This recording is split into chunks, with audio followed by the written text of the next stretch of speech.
dutangiye n'umusaza ubona ko ari umukene wambaye ibintu bicitse, yaje yinjira muri resitora atangira kubona amafaranga ariko avuga ati mana yanjye we, uyu munsi urankoreye nguye ku mugina.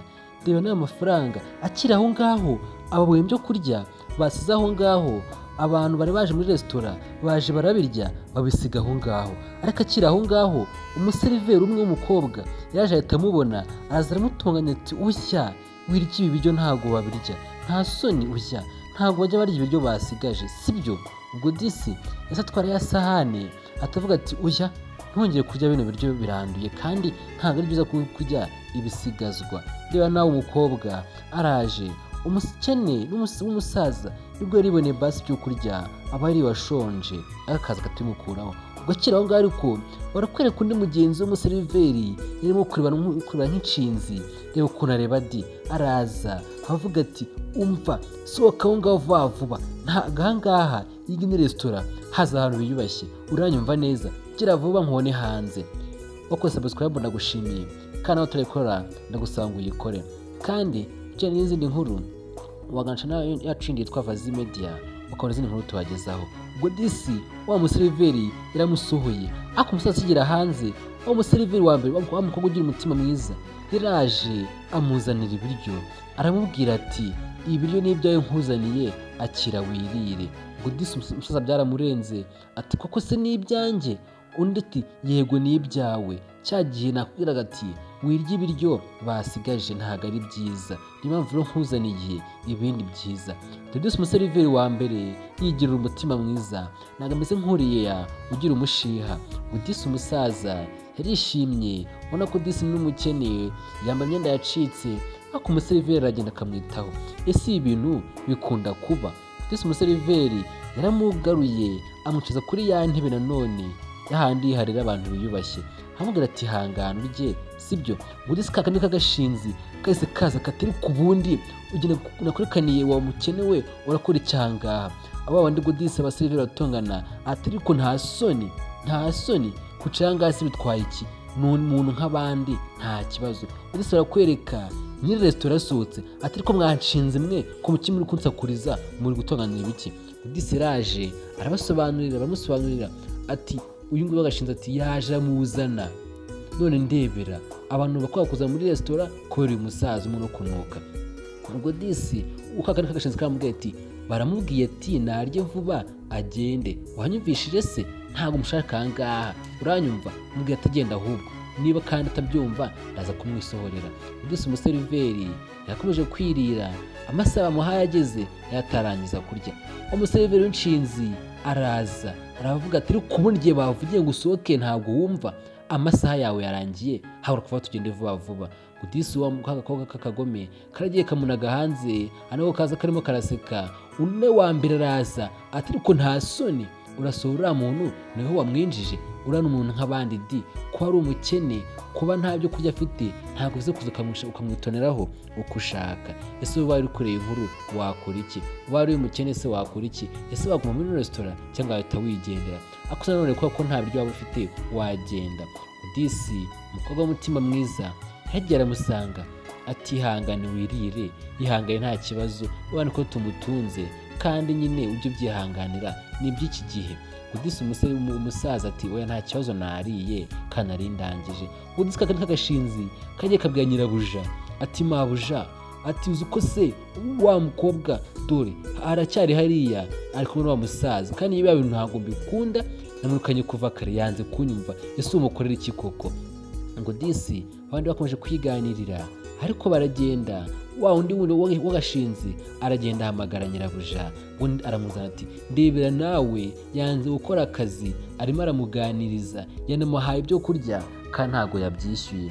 Disi umuseriveri na wa mukecuru wa undi uyu nguyu nyiri resitora ntabwiye ati ariko ibintu ukora sinzi niba nese kubera iki? Ati ni inshuro kangahe nkubuza gukora ibi bintu? Ati nese amafaranga wishyura ibiryo kubera iki ntayakuraho? Disi karavuze ati reka nze nkwereke di, iyi ngiyi igomba guhinduka.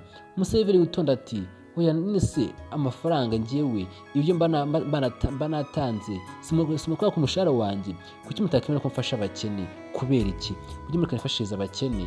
Ibyo bindi ni ibyanyu, njyewe rero mundeke. Ubwo disi barakwereka bari bakiri kuganira, bamubwira ati ariko nta kibazo ujye ubikora ariko ubikore mu rugero. Ariko nyirabuja ari kumbwira kudisi nyirabuja we abashyigikira umuseriveri witonda. Umuseriveri ati yego nsubize se nyine, njyewe rwose mbikora gake gake. Ubwo disi arakwereka wa wundi w'inshinzi yaje n'umujinya, afite indobo mu ntoki yuzuye amazi, yaraje n'umujinya mwinshi ati njyewe ntabwo nabyihanganira, yamennye y'amazi kuri wa mukene w'umusaza. Avuga ati njyewe n'undi munsi ntabwo gushaka muri ino resitora, uranyumva neza? Ndeba disi arabikorera imbere ya nyirabuja. Ubwo se n'urugero rwiza ari gutanga. Ese rero nyirabuja wabigenza ute? Ese umuseriveri nk'uyu nguyu wamugumana? Ese wowe ubaye uri umuseriveri w'agashinzi ibintu ukoze byaba ari byo? Ndebera nawe. Ubu disi nyirabuja aravuga ati ibintu ukoze ntabwo ari byo kandi biraza kugaruka, uranyumva neza? Aka ni agasuzuguro gakabije. Kuba yakora amakosa ntabwo bivuze ngo unsuzugurire imbere yanjye uzumeneho amazi, uranyumva neza? Ubwo disi umukene wacu ati nta kundi reka nigendere, niba n'ingi mutangiye kujya munkorera ubundi ni njyewe wabizanye. Ubwo disi umuseriveri wacu witonda kumye aha ngaha babaye. Ako kanya bidatinze umukecuru wacu nyiri resitora bose arabatumije ati ndabashaka, bimaze gukabya ngiye murandembeje. Ubwo disi umukecuru yakomeje kubaganiriza, aho kwa kari kagashinzi kati nyiramabuja wabonye se ubu niwe tuba dushaka, abantu nk'abariya tugomba kwirukana. Ariko buri kuntu yese agenda se namenye amazi kahita agenda. Ndebera disi ukuntu karimo kwimaringa hariya kameze kuriya nkabyo kakoze ari byo. Ubwo disi umukecuru yaravuze ati wakoze gutabara umwana wanjye, wakoze kumugaburira. Uwo kanya batwereka umugabo wese aza, umugabo w'umukire ubona ko disi ngo mwiza cyane, yaraje ati ibintu mwankoreye kare nabikunze ariko byanambabaje. Kumbe wa wundi yari yihinduye ngo agerageze bano bakobwa arebe niba arabonamo umukobwa umwe yagira umugore. Arangije araza yigira umukene, yigira umusazi. Kumbe uyu nguyu ni mama we, yaje kugerageza bano bakobwa babiri ngo arebe basi umuntu yagira umugore. Ubwo disi umugabo yaraje ati njyewe nabikunze ukuntu wamfashije kare, ukuntu waje kungaburira utanambajije amafaranga, urukundo wanyeretse rwose. Nese mbona ko hano hantu ntakugize umugore naba mpombye. Ndebera nawe ukuntu imigisha igaruka ku bantu. Disi agakobwa kamwe katangiye kurakara n'agashiha kenshi. Ubwo disi wundi wamwakiriye yaramushimiye, ubona ko disi iboneye umugabo. Ubwo disi umugabo nyine ahanga akomeje kuvuga ati rwose nagushimye pe. Ubwo disi nawe yaravuze ati nk'uko mubibona rero ndashaje kandi ino resitora ngiye kwisigira uyu muhungu wanjye. Ubwo disi ubona ko umuntu w'agashinzi byaramurenze ati yiba ntabwo bishoboka, ntabwo byavamo. Dore umushiha kandi niwe wabyiteye. Ese rero wakora iki? Ubwo disi umukobwa wundi byaramurenze ati koko mbonye umugabo, ati koko undi ati ntabwo bishoboka, dore umujinya mwinshi ati ntabwo muzankira. Ubwo disi akwereka umugabo wawe yiboneye umugore kubera ko yamufashije. ubona ko disi umugabo yiboneye umugore bagiye gukundana.